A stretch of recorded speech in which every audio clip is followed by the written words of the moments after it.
Hello and welcome to Fish Not Fish. I'm Gavin, also known as Fishy, and you are watching Mappa Monday. Let me just get some royalty-free background music going on. Hopefully the volume level on it will be okay. I don't like quiet, so therefore we get that playing because I want something to listen to. So, last week on Mappa Monday, we started a section on mapping Anwannen, campaign setting that I'm working on for the Mythos tabletop role-playing game. We talked a bit about what Campaign Cartographer 3 is, what it does, how it does what it does, and then we moved on and we created a basic landmass. We created a large area of landmass, 2,000 miles across by 1,600 miles down, and still not encompassing the entire landmass. It heads off the outside of the map, so we've got a big campaign area to work with. This is not necessarily a recommended way of doing maps, but it's the way I prefer to do them. I explained that last week. And we said that this week we were going to talk about mountains and start building. The mountains and hills form a framework for your map. It's hard really to find a better way to explain a framework. The mountains form geologically a frame on which the rest of the landmass can be hung. Everything else therefore builds around your mountains, and it's well worth putting them in. Not first you actually want the land, coastline, that sort of thing, then mountains. Coastline and mountains are closely related. You can really do them either way around, I suppose. You could put the mountains in and then draw the coastline to match the mountains, or you can do the coastline in and then draw the mountains to match the coastline, which is the way I've done things. Those coming from last week may notice that there's an addition to the map. I've added on 3 mountain terrain regions, which I've placed where I know I want to put them. So I've put them in, and I'm going to build on them today. The point behind these is location, really. The mountains commonly parallel coastlines, or maybe it's more appropriate to say that coastlines parallel mountains, because the way that mountains work and land works is that obviously the mountains are pushed up out of the crust, and because they're not flat-sided, you don't get a right angle between the ground and the mountain. There is a slope down, so they slope down towards the sea, and when it slopes down far enough it goes under the water, and that's kind of how you get coastline, really. So you commonly find mountains paralleling your coastline to some extent within anywhere from sort of a mile to 300 miles maybe of that coastline, depending on how it's been formed. Mountains form in a number of ways. The primary one that we're interested in here is sort of fold mountains. And the way those work is that mountains are always formed essentially by the interaction of tectonic plates. If you remember tectonic plates from geography at school, I'm sure they still cover them. These are the big plates of crust that float around on the mantle. And that's a bad way of describing it, but that's kind of what they do. And the movement of those plates causes earthquakes, volcanoes, mountains. So what happens with fold mountains is essentially that this is where 2 plates are moving together, and they kind of crumble and fold, and commonly you get, I think it's called subsumption possibly, where one is driven down and the other one driven up, so that you get the mountain range formed as one is going up. But it's crumbling and splintering as it does this, because you've got 2 huge masses of geological matter colliding together, so you don't get a nice neat flat look, that's the edge of a plate. Instead you get broken stuff, and that's pushed up, and then it's also then eroded down over the years, and that forms the shape of your mountains. Fold mountains tend to have one side that is kind of steeper than the other, where the fold has come up. There are other ways that mountains form as well, but that's the primary one that we're thinking of today with these mountains. There are also mountains based on faults, which is a different thing that's commonly associated with bits that have been broken off a plate. So you can get a fault effectively within a plate where it's fractured and it's not a whole plate, but it's a section that is messing with things. I'm obviously not a geologist, you can tell this, so some of my information may be slightly misleading or wrong, but hopefully it's close enough for us to do what we want to do here, which is to make maps.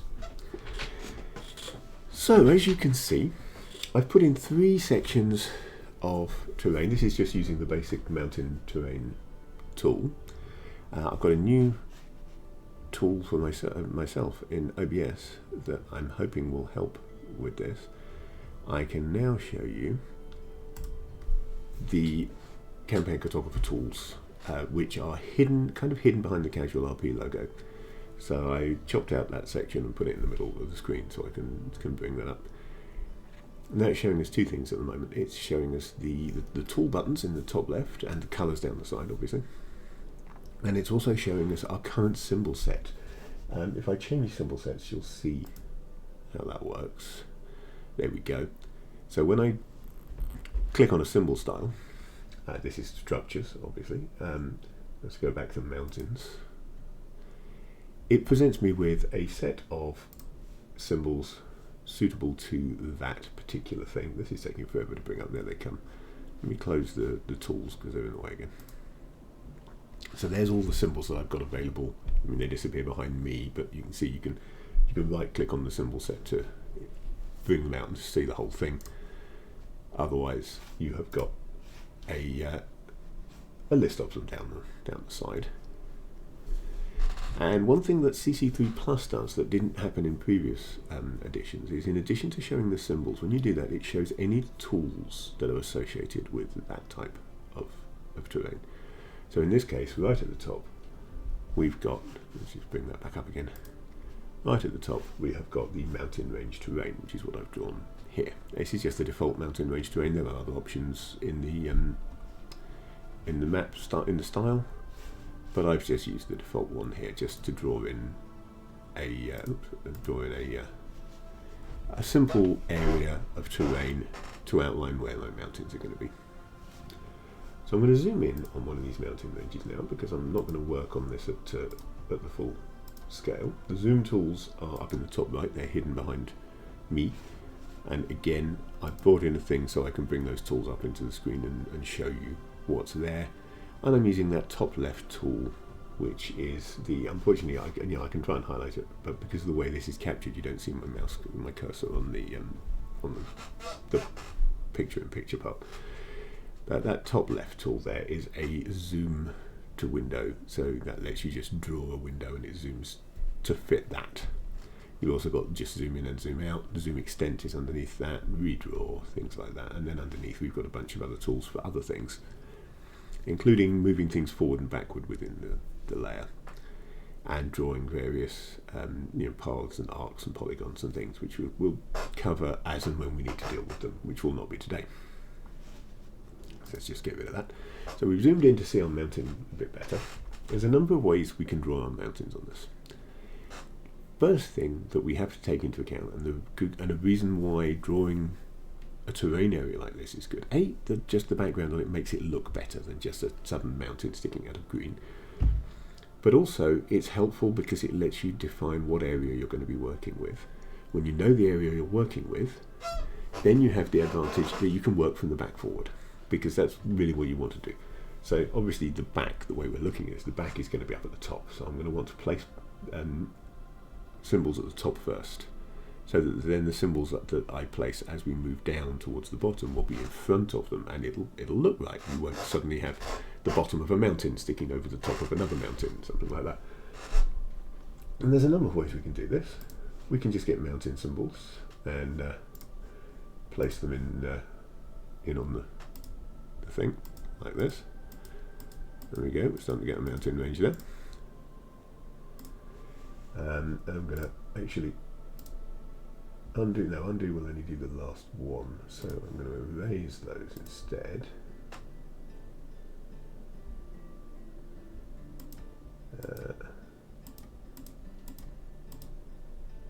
Catch them all.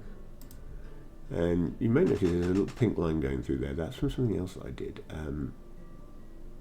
that I undid, and I'm not sure why the path is still showing, but I'm just going to erase the whole thing. because I don't want that path there, so it may as well be erased.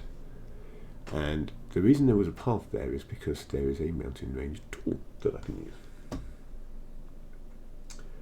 I'm just trying to remember where the mountain range tool actually is. There it is. It's in the terrain drawing tools. We've got a number of mountain range tools here, in fact. We've got a default mountain range, we've got a different colour default mountain range, and we've got mountain ranges with snow. Let's actually go with the mountain range with snow, shall we? Actually no, let's just use the default mountain range. No, let's see. Decisions. Let's use default mountain range.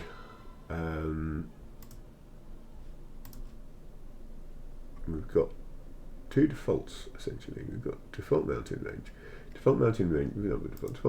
high, default mountain range high with snow, default mountain range hills, default mountain range small. Let's go with default mountain range high. We won't use the one with snow on this mountain. We might do elsewhere. And then the way this works is it draws, you draw a line and then it will add symbols along that line. It's a little bit like I showed the way you can add random houses along a road. It's a little bit like that. So if I draw a path through the area that I'm designating as my mountainous region, all the way down to there, and that will then draw a series of mountains. So there we go, you get a really quick mountain range by doing that. The problem with it, to my mind, is you also get a really unlikely looking mountain range. It's a lot of quite samey mountains sitting there. Hello Ray, welcome aboard, and thank you for reminding me that I have not got Chatty open. Whoops-a-daisy. I've got a sworn I'd opened it, but apparently I haven't. So let me just go to the AFK screen for a moment while I open Chatty so I can interact with chat. Close streamer here.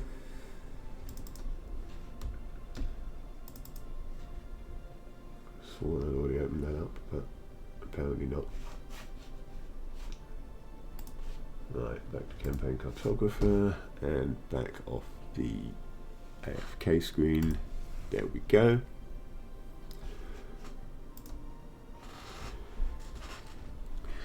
Right, okay. Oh, and hello Chrono.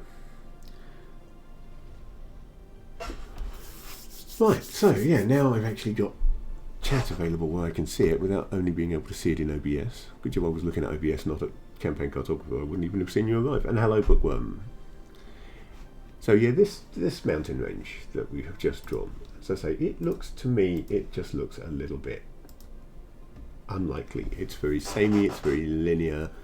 It's a quick way of drawing a mountain range, but I don't really like the results.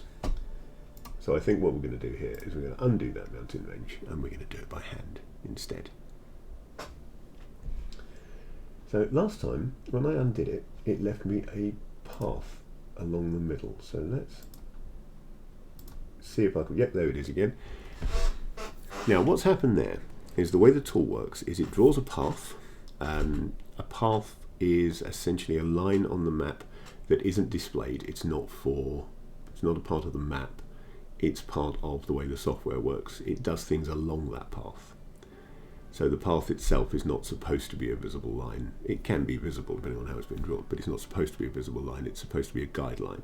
So for example, you can draw a path in and then maybe write text along that path. So that's how you can get curved text.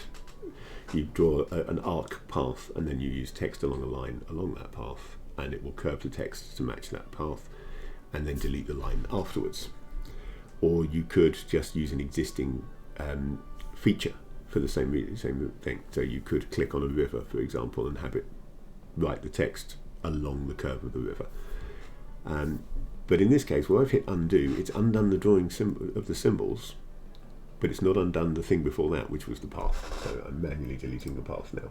So the path is now gone, and I can build a more random more bespoke mountain range. So to start with, I'm just going to go to the mountains symbol, select that. Now that is one of the random symbols, which means that there are a number of symbols and it will randomly pick one of those symbols each time I'm placing it, and I can change that. I can hit Tab to cycle to the next symbol. So I can flick through and find the one I want to start with. I think I'm going to start with that one, and I can put that up here in the north. That's automatically changed it to another mountain symbol. At the edges of my mountain ranges, I tend to space them out. I don't know how realistic this is, but I think it looks good.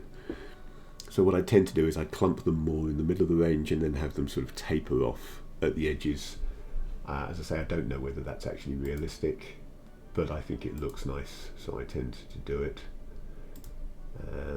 So up here, we're not going to be too close together with them, and then we'll start getting closer together as we come in towards the centre.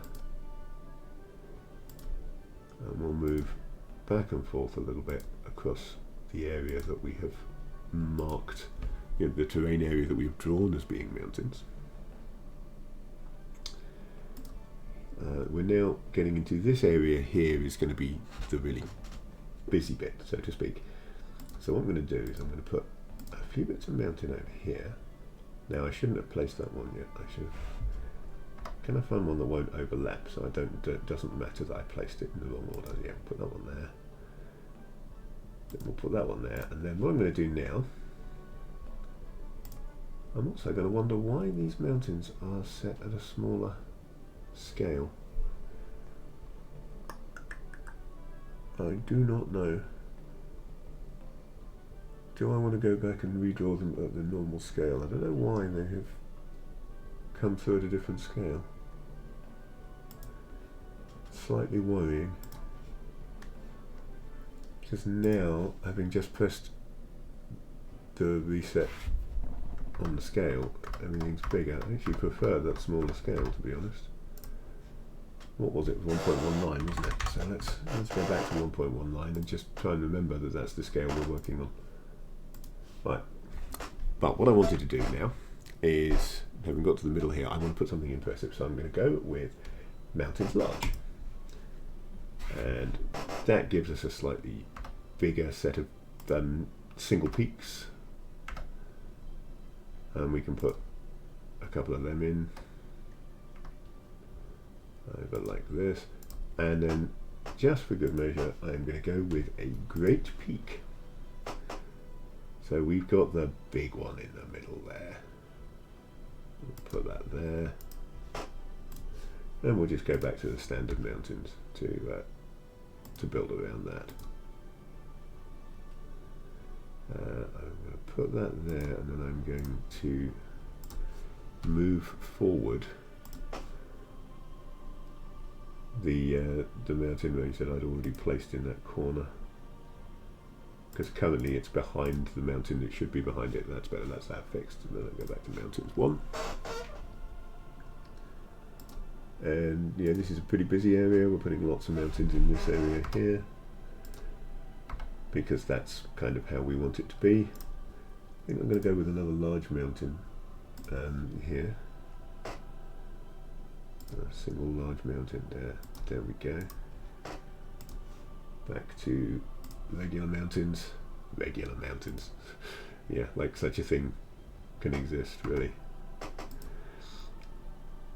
Supposed to maybe mountains, diet mountains?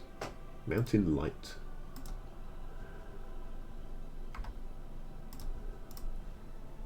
Okay, let's zoom out a little bit now so we can see. So that looks much, to me, that looks much better as a mountain range than just the single line of mountains.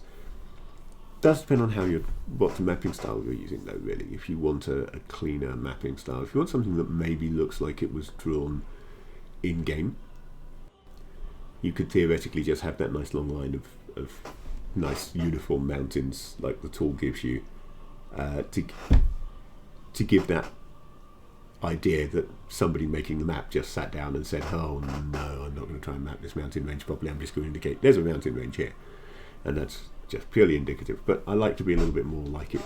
like it maybe looks a little bit like the thing that is actually there. We're not finished with this yet though. We've still got quite a lot to do to make this a good mountain range, including we've got a small mountains thing. So I'm going to come in and I'm going to put a few small mountains. I suppose we could call them filler mountains almost, couldn't we? That I'm going to place at various points across the mountain range.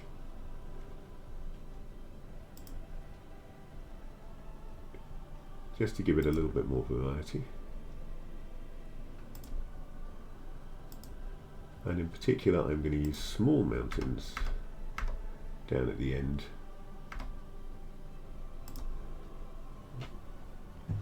So that, as I said, I like my mountain ranges to sort of taper off at either end. So I want to bring some small mountains up at the top here, where we left a lot of gaps. So we'll put some small mountains in here, and that will fill in that space with still mountains. But rather than just less big mountains, we've also got smaller mountains, less big mountains, but also some smaller mountains in that section up at the end there. Something I didn't add, but is as a nice tool, nice thing to be able to put in as a GM, is this. We have here a mountain with cave. Now this is just a single symbol. There isn't a random selection of these. But if I just place one of them, and I'll delete it in a moment, and we'll just zoom in and look at it.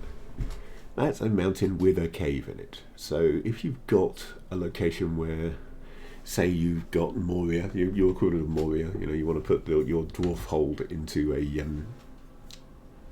mountain range, you could put that symbol in there maybe to mark where the dwarf hold is, or where the ancient caverns of the Drow or what have you are.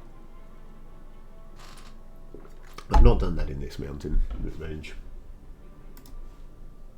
but it's a tool that you can use as a GM.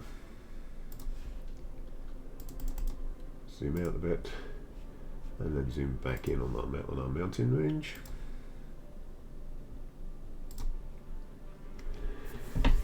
So the way I see this, the way I want to be doing this is, I said that fold mountains tend to have one steeper side than the other, and I'm looking at that being over to the east here, so on the right hand side.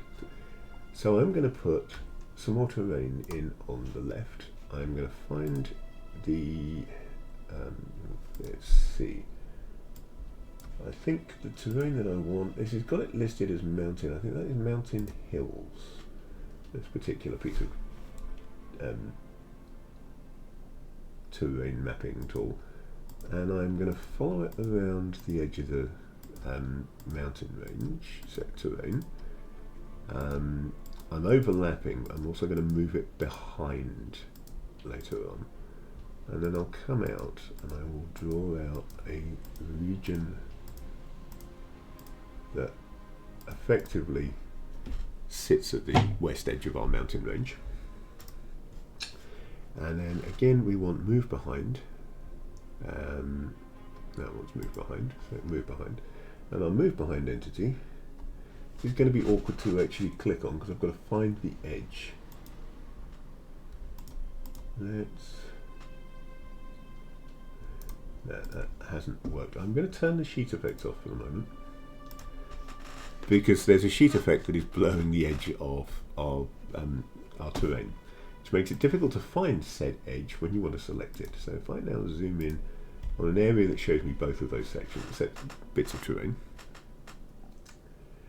and we will click move behind, we will select the mountain terrain as the terrain we're moving behind, and then we will select what's going to be hill terrain as the section that is going to, okay, I think I know where I've gone wrong with the messages, finally. But let me fix that in a moment. Let me just do this. Good morning, the real salties. What is this? This is Campaign Cartographer. Campaign Cartographer 3 Plus to be precise, and I am drawing a map for a campaign for the Mithras RPG that I'm currently working on.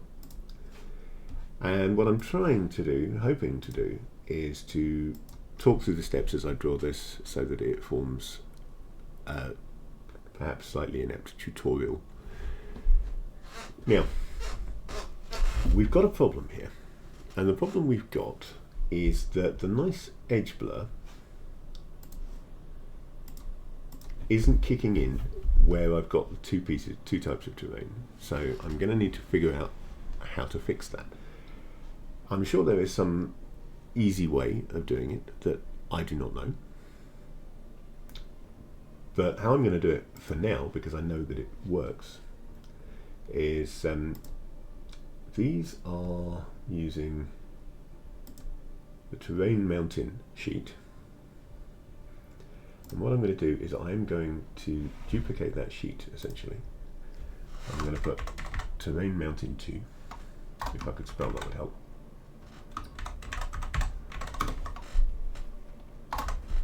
So, terrain mountain 2. We will copy the edge fade from the existing terrain mountain sheet to the new terrain mountain sheet. Then we will also move to sheet. Again, I should have left the sheet effects turned off to do this. It would be easier. Sheet effects off. Right, let's try this again. Move to sheet, that one, and we will move that to terrain mountains 2. And then we will turn the effects back on. And because they are on separate sheets now, they won't interfere with each other for purposes of the effect. So you'll get that edge fade between the mountains and the hill area. And then I'm going to put, obviously, a bunch of hills on this hill region. That's the point of it. That's what I want a hill region for. So, looking down my symbols, I find myself some hills. There we go. Actually, I'm going to specifically, I think, use the foothills maps, symbols. I'm going to use that same 1.19 scale that I used for the mountains, because I just think it looks quite nice. I've just got to remember that that's the scale I used. I'll make a note of it, because I'll forget otherwise. And I can start placing some foothills along this region here. Now, I've not placed too many just yet, and the reason for that is because I want some grey ones, so that we have got some fade, essentially, out from our mountains to our hills, and it looks a little bit more natural. We can put some of these in close enough that they are butting right up with the mountains themselves. Scroll down a bit too far though.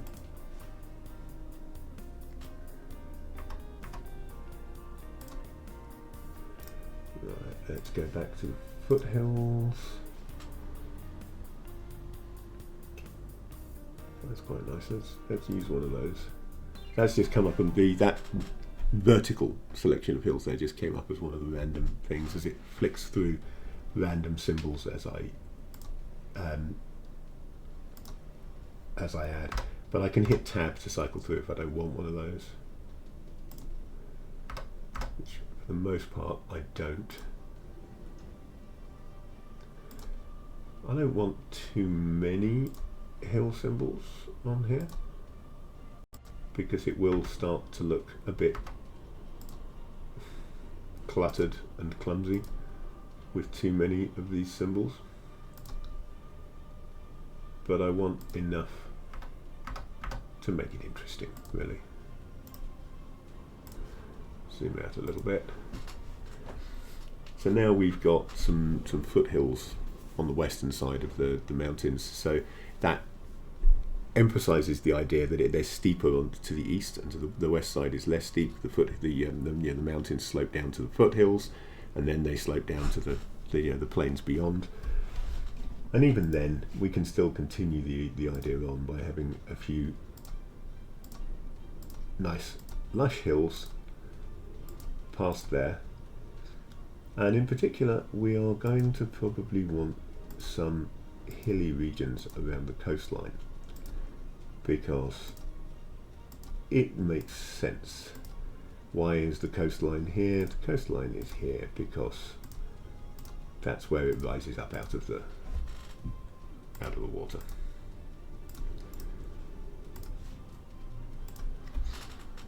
So there's the beginnings of, we're beginning to shape our continent now. We've got the first of those mountain ranges. As you can see, it started like these other two, just as a bit of mountain terrain that I drew in to give me a rough idea of where it is, but it's expanded out to be something far more interesting.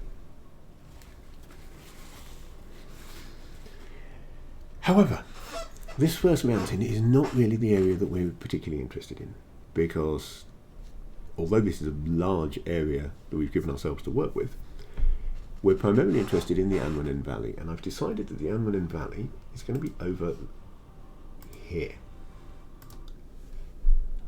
Where this bit of mountain terrain dips in like that, which is partly the way I drew it and partly the fact that the tool is fractal, so it draws wiggly edges anyway, it doesn't go exactly where you place it.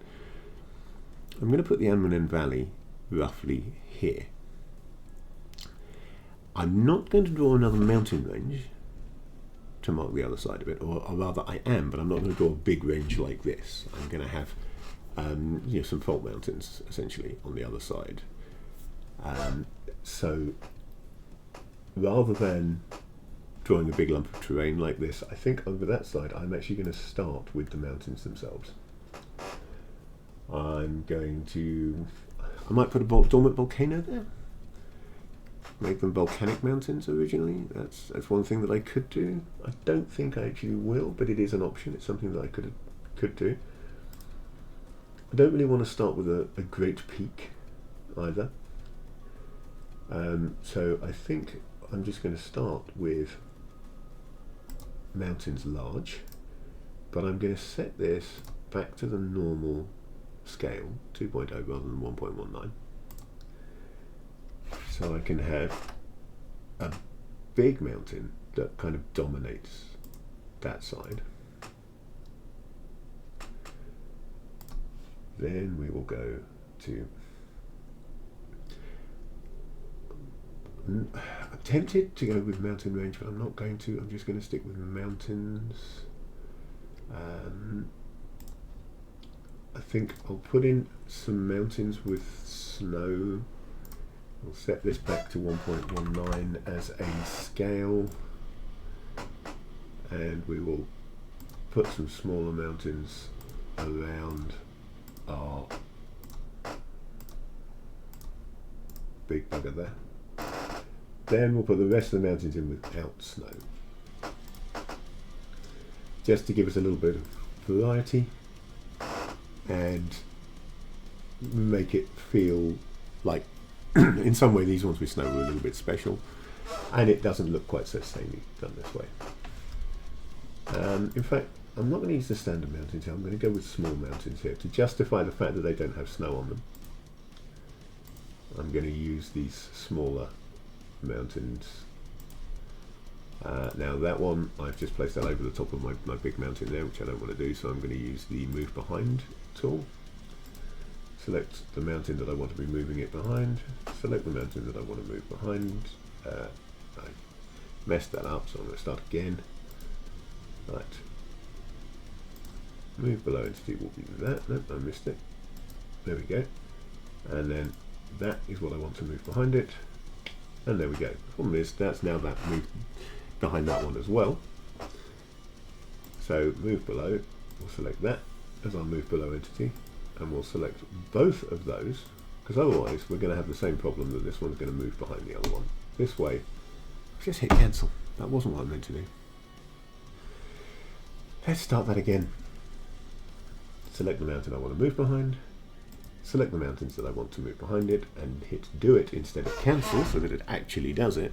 And now those symbols are in the right order. They are as they should be, which is a good thing.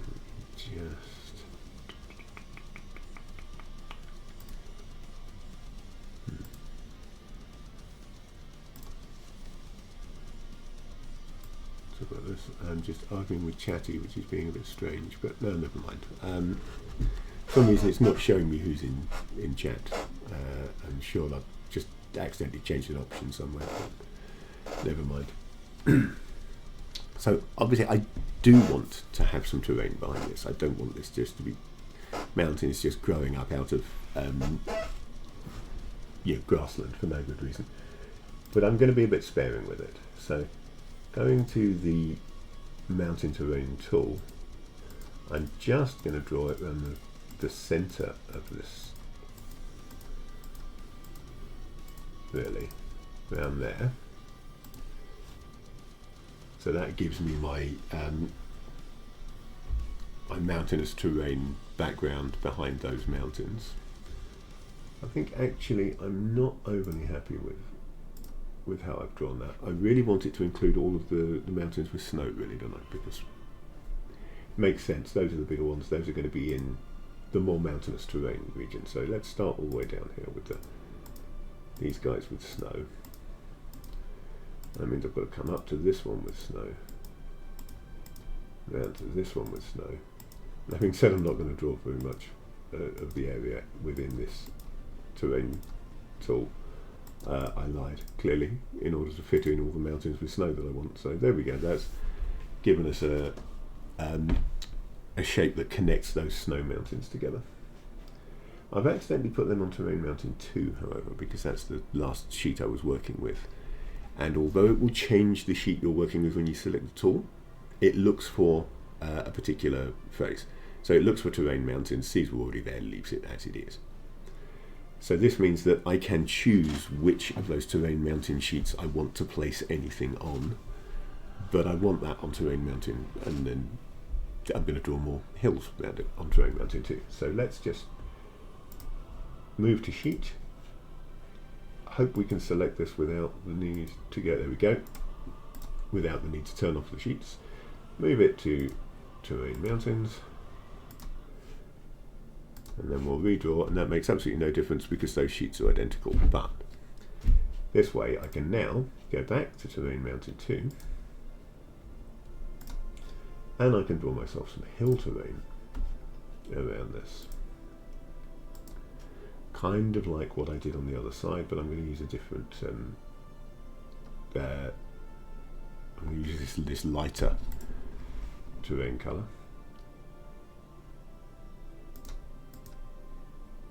And I am going to draw this around the whole area. So the Anwannen Valley is going to be bordered essentially by a mountain range on one side and steep hills with some mountain on the other side. Right, now we've got one small problem with this, which is that our mountain has disappeared, and our mountain has disappeared because I made a mistake, which I will now fix. No, I won't.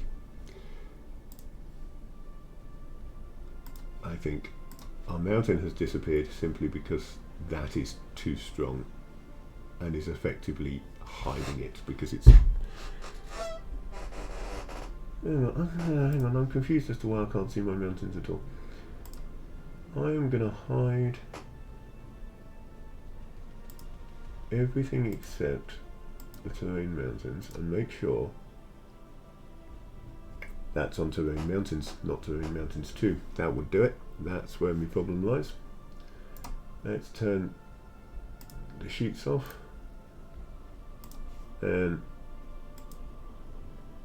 move that to 2. So it's no longer drawn over the top of the other one. Go back to 1, hide 2 again, make sure that it's there. Yep, right, there it is. Then we'll bring 2 back in.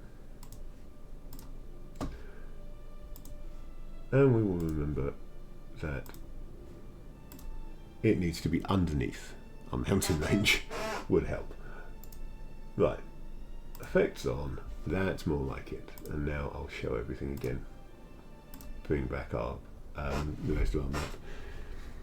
So now we've got this sort of hilly region, slightly less fertile hilly region. Good morning, Inwills, welcome aboard.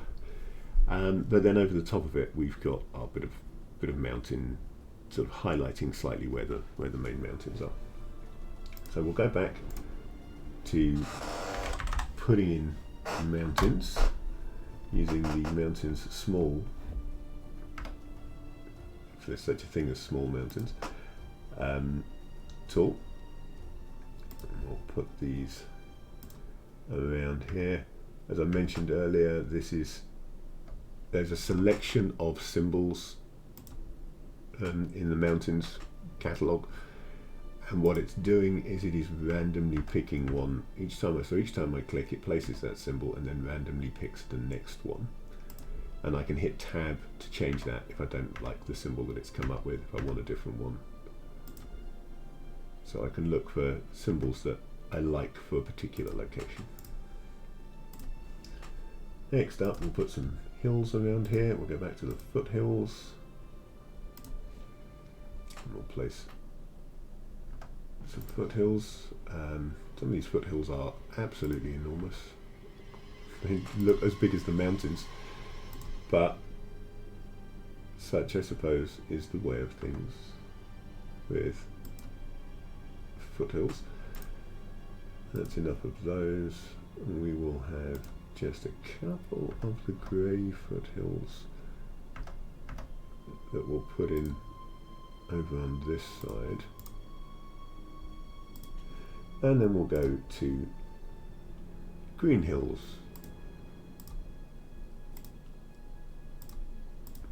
So that we have got nice green hills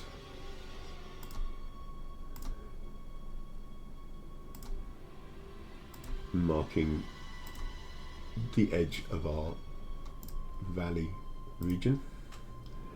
Let's go to some smaller hills which we will place more sparsely.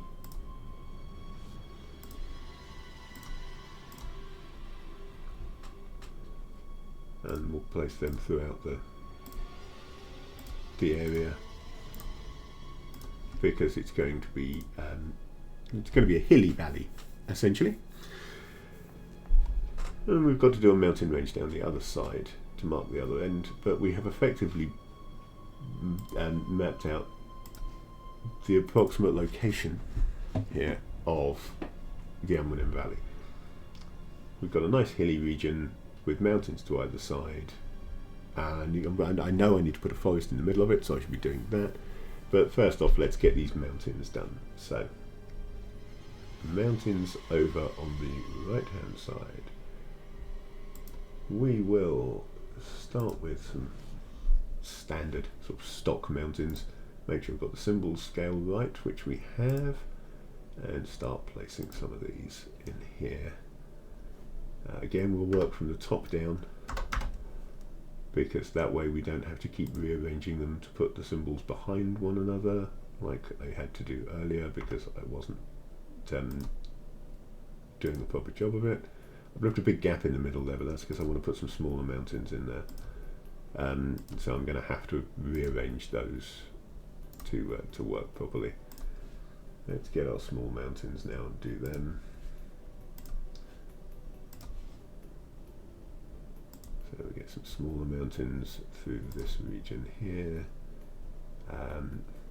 Again, breaking my own rule and working downwards, not working top to bottom, because symbols are coming up and I'm going, oh, that will look good there, and placing it, which is not the best way of doing things. But hey, I have ADHD, so that's the way I work. Obeying rules is for neurotypicals. Not strictly true, but hey. In this section here, I'm going to go with hills rather than mountains.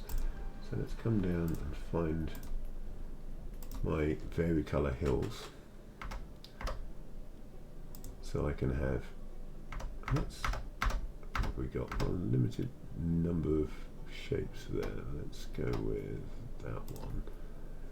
So I've got there, I've effectively left myself a pass to all intents and purposes. I can put a road maybe coming through here and call that a pass. What I am going to put in there straight away though, just to remind myself that I want later on that I want to, is I've sworn that the symbol scale on this for normal was 1, not 2. Maybe I'll need to check that. But symbol scale 1. Let's put some forestation, deciduous copse on that side, and then we'll get some deciduous trees and place some trees in the actual mountain pass itself.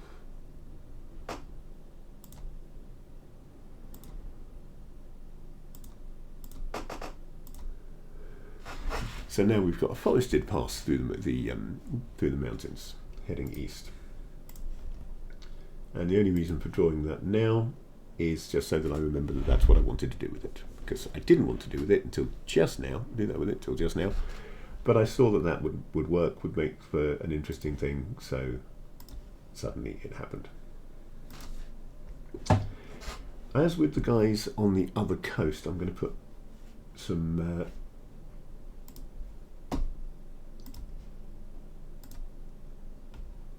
foothills around the outside of this. Let's see whether we can actually get it to draw them on the right sheet this time. So foothill terrain, and we will start down here. We'll come up along the edge of this mountain terrain section, clicking fairly frequently in order to minimize the effect of the fractalization to some extent. Because while we like the fractals are fun. Nevertheless, they can occasionally cause problems. And let's actually have some interesting terrain here. Let's move all the way out to the edge and use the snap tool. Snap to hang on, I'm trying to remember the tool that I'm looking for. Oh yeah, so I don't actually want the snap, I just want to hit T because I want the trace tool.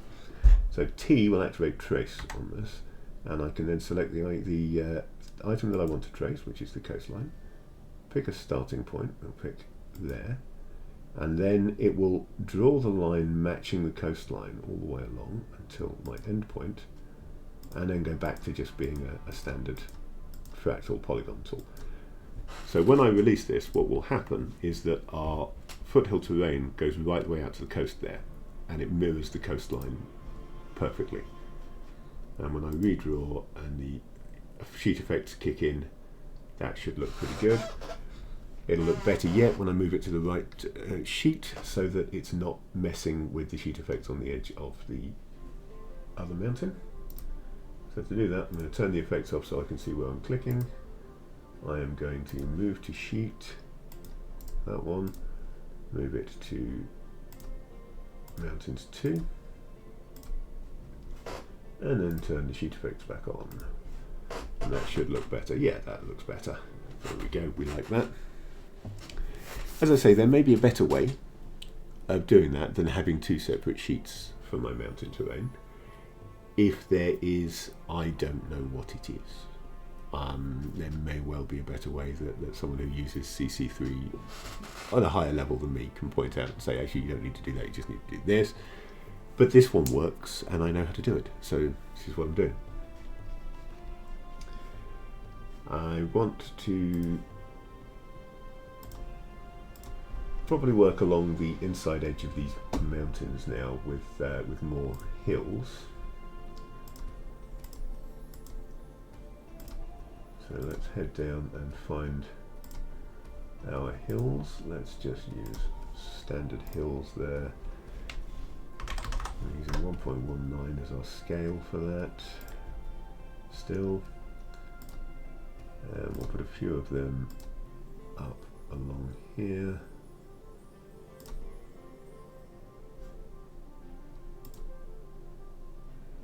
But we'll also then get some of our vari-coloured hills, or alternative coloured hills. There we are, there's our vari-coloured hills. So that we can get a few hills that are a bit more desolate and rocky and look a little bit more like the mountain terrain that they are coming out of. And we can mix and match these and it will look quite good if we do. So if I just demonstrate that by just getting a nice stock green hill and maybe putting it there. So we've got an area there where you've got fertile hills, but then as you move through the hills they gradually become rockier until you start heading up into the mountains. So this is roughly our Anwannen Valley. So let's head down to the text sheet, and I'm going to duplicate that as well. So let's add what I'm going to call a text labels sheet. Copy the glow from the text sheet for now. Later on I will adjust these so that I can have different styles of text on the two different sheets. And on the text labels sheet, well, I'm going to demonstrate what I was talking about earlier on about paths. Actually, I'm going to put an arc path, and I will draw this arc. I can't remember whether arcs. I'm out of practice with this software, so I'm getting back into the hang of it, and I can't remember off the top of my head whether an arc is draw the two ends and then shape it, or draw a middle point and an end point. So I'm going to try drawing the two ends and shaping it, see if that's right. Yeah, that is the correct way to do it. Excellent. So I've got a path now. I'll zoom in so I can see that path, and I'm going to right click on the text tool, and in the options there we have got text along a curve. So we'll select that path as our curve, and we will type in Anwannen Valley. We'll check our text properties, see what properties we want these to have. We don't want them to be Arial particularly. We want these dialogues look a bit weird on my machine. Something to do with the way I've got it set up. I'm not sure quite what and how. I've also got loads of fonts, and I know a particular font that I would like to use. I think I'm going to use Abbey. So let's select that font. Okay, and I've drawn it upside down. Whoops. So a couple of flaws with that. One, it's upside down. Two, the font size is too big for the space that I've got available there. So let's undo that. Let's flip flip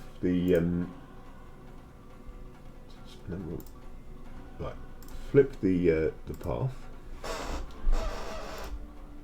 Do it, and we will rotate. So you rotate reference point in the middle, and we will just rotate it to 180 degrees, which should flip that quite nicely.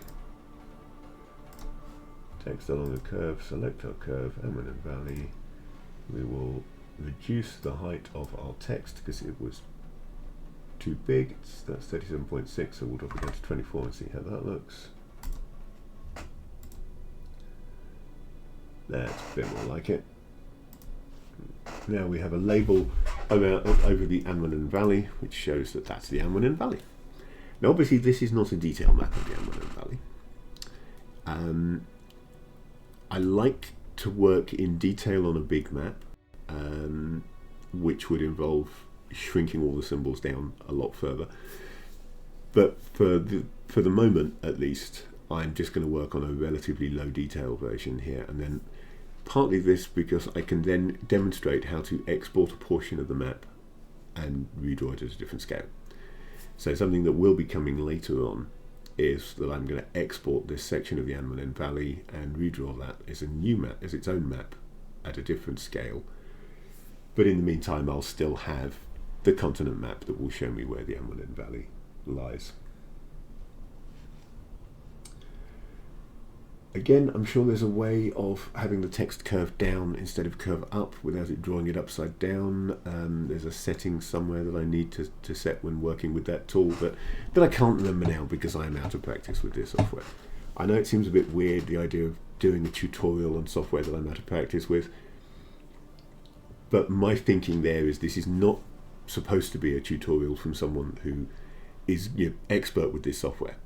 This is a tutorial from someone who's kind of blundering through a little bit and making it work, can produce results that they like, and it's very much a non-professional level tutorial. It's an if I can do it, you can do it. So I hope that that's coming across rather than just that I'm incompetent. I was thinking that last week's 2-hour mapping section might be a bit much for accessible YouTube videos. So I was wondering about stopping at an hour this week, which would be about now, and either breaking to work on a different map for the other hour and not include that in the tutorial, or actually just streaming something else. I want to do a stream talking about frame of reference and how it applies in role-playing, so I could do that for another hour, which would be highlighted and exported as a separate stream, because that's a topic that I think is worthy of discussion and putting on my channel. But either way, I think I'm going to call that today's Anwannen stream at roughly an hour, take a quick break, and then come back either with more mapping or to talk about something else gaming related for maybe another hour. If anybody in chat has a preference as to what they would like me to do for the remainder of the stream, then do feel free to to pipe up, let me know. I'm going to make myself a fresh cup of tea and I will be back in a few minutes.